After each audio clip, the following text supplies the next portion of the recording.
Nandito pala tayo ngayon guys sa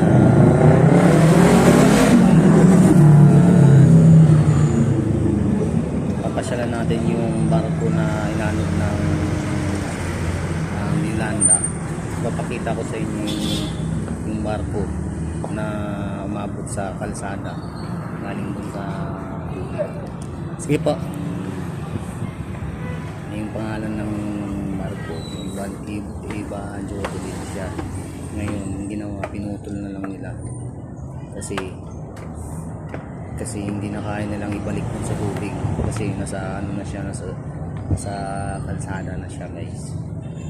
Kaya papakita ko sa inyo yung video kapag ano na, ginawa na lang nilang tourist spot yung yung barko gawa hindi na talaga kaya maibalik sa tubig. Tapos nung pinuntahan natin, pinutol na, napakaluma na, putol na yung barko.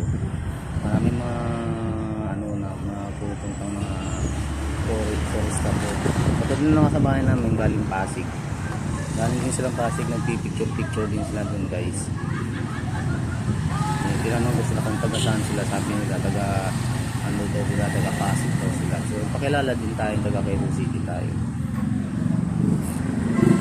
Maganda guys, maganda yung view. Kung makikita nyo sa video guys.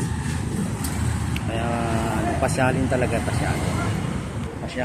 guys yung yung barko na iba kaya kung kayo makarating dito sa Tacloban guys, huwag nyo kalimutan pumunta doon.